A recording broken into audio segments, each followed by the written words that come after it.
विक्रम रंधावा जी हमारे साथ इस समय बात करने के लिए मौजूद हैं। आज भी जो है हाउस को भंग कर दिया गया, कारण था वक्फ अमेंडमेंट बिल को लेकर आज यहाँ पर फिर से हंगामा हुआ है। सर, ये जो वक्फ अमेंडमेंट बिल को लेकर 2 दिन से हंगामा चल रहा है और 2 दिन से पब्लिक के इश्यूज नहीं उठाए जा रहे हैं, और जो चीज़ पार्लियामेंट में एक बार बिल पारित हो जाए उसका तो कोई स्टेट, कोई यूनियन टेरिटरी के अंदर मकसद ही नहीं है उनके असेंबली में वो चीज़ लाना है। क्या पब्लिक का आई वॉश करने की कोशिश की जा रही है और सरकार खुद ही इसके अंदर जो है इस चीज को लेकर? देखिए, लोकतंत्र का कत्ल हो रहा है। मैं ऐसा मानता हूँ कि डेमोक्रेसी का बिल्कुल किलिंग हो रही है।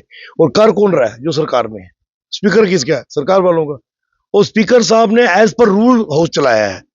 शुरू में सेशंस के दौरान वो हमें अपोजिशन को इग्नोर भी करते थे, बहुत बार उन्होंने किया भी है। रूलिंग वालों को ज्यादा समय देते थे बोलने के लिए, तब हम शोर करते थे और जायज शोर होता था कि स्पीकर साहब हाउस में बैलेंस बना के रखिए।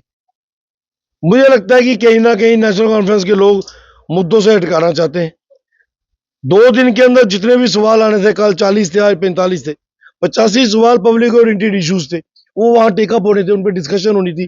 किसी ना किसी कम से कम 10 सवालों का समाधान निकलता तो कहीं ना कहीं इंसाफ करते हम। इनके भी थे, हमारे भी थे, लेकिन इन्होंने एक मन बनाया हुआ है कि हम फेस नहीं कर सकते। और उसका बहुत बड़ा रीजन है डेली वेजर्स, जिनको इन्होंने वादा किया था कि 7 तारीख के बाद आपकी बात के हम कहीं ना कहीं रखेंगे। 7 तारीख का अल्टीमेटम खत्म हो चुका है।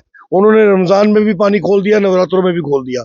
और हम इनको अभी कल भी और आज भी डेली वेजेस के इश्यू पे मैं इनको टेकअप करने वाला था कि आपने 7 तारीख का वादा किया था, अब आपने क्या किया उनके लिए? जो उनकी डिमांडें थी उनमें से कौन सी डिमांड पूरी हुई है? एक डिमांड भी पूरी कीजिए ताकि हम उनको मेन स्ट्रीम में लाएंगे। मुझे लगता है कि सरकार जो है वो सिर्फ बेबुनियाद इश्यू को लाकर हाउस का टाइम वेस्ट करना चाहते हैं कि किसी तरीके से 2 दिन पूरे हो जाए और उसके बाद हम बोले जी हाउस खत्म हो गया। वो नहीं हम चलने देंगे। तो डेली वेजर्स की बात कर रहे हैं, ऐसे ही इन्होंने एक वादा 12 सिलेंडरों का भी किया था, मुफ्त बिजली का भी दिया था। तो मुझे लगता नहीं आपकी कॉन्स्टिट्यूएंसी में कोई मिले किसी को? कुछ नहीं जी, कुछ नहीं है। 12 सिलेंडर बड़ी दूर की बात है, एक भी नहीं दिया इन लोगों ने। ये जो इश्यूज इनके मैनिफेस्टो पे थे उस पर हम इनको घेरने की तैयारी में थे। ये उस इश्यूज पे बात ही नहीं करते, ये उस इश्यूज पे आने नहीं देना चाहते, क्योंकि 6 महीने सरकार को हो गए। 6 महीने में एक उपलब्धि ये बता दे जो मैनिफेस्टो की इन्होंने फॉलो की हो। एक भी इशू को इन्होंने टेकअप नहीं किया है, लेकिन हाउस का टाइम वेस्ट कर रहे हैं, फॉर्मेलिटी के लिए हाउस चला रहे हैं। मुझे लगता है कि स्पीकर साहब को चाहिए कि इसको सख्ती से ले।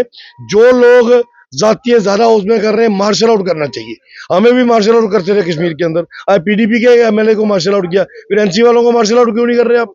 जब वो जातीय करते हैं उनको मार्शल आउट करो, वो करना चाहिए मुझे लगता है। अब बड़ा ना बेबाकी के साथ हर बात के ऊपर अपनी बात रखते हैं विक्रम जी। ये जो बिल है वक्फ, आपको लगता है कि क्योंकि उमर अब्दुल्ला ने भी कहा कि एक धर्म को टारगेट किया जा रहा है, मतलब कि मुस्लिम धर्म को, आपको लगता है कि ये वक्फ जो है कि एंटी मुस्लिम बिल लाया है जो ये बिल इस समय पार्लियामेंट में पारित? ये तो 3 तलाक के लिए भी कहते थे कि एंटी मुस्लिम है।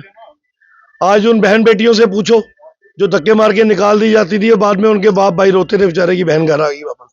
आज वो कितनी सुरक्षित है। आज किसी की जरूरत नहीं माई के लाल में कि 3 तलाक से किसी को दफा कर दे। इंटरनेट पे ही कर देते थे। अब खत्म, अब नेट भी गया तो इंटर भी गया। अब तलाक की बात नहीं आएगी। अब जो होगा कोर्ट में होगा, अगर कहीं कहीं संबंध बिगड़ते हैं तो। ये सिर्फ एक देश के अंदर एक वातावरण बनाने के लिए कि मुसलमानों को टारगेट करने के लिए। हाँ, वो मुसलमान टारगेट जरूर होगा जिसने वक्फ बोर्ड का दुरुपयोग किया है, वो कोई भी हो, पॉलिटिशियन हो, बिजनेसमैन हो, और होंगे बड़े प्लेयर, बड़ी बड़ी मछलियां, बड़े बड़े मगरमच्छ हैं जिन्होंने वक्फ बोर्ड का 70 साल दुरुपयोग किया है। उनके गिरेबान पे पक्का हाथ पड़ेगा। गरीब मुसलमान को उसका हक मिलेगा इस एक्ट के तहत। आने वाले दिनों में देखिएगा आप, ये मुसलमान खुल के बीजेपी के साथ चलेंगे। बहुत शुक्रिया विक्रम जी। विक्रम रंधावा जी ने बड़ी बेबाकी से बात की है कि जो वक्फ अमेंडमेंट बिल आया है ये एंटी मुस्लिम नहीं है। धन्यवाद जी। राम राम।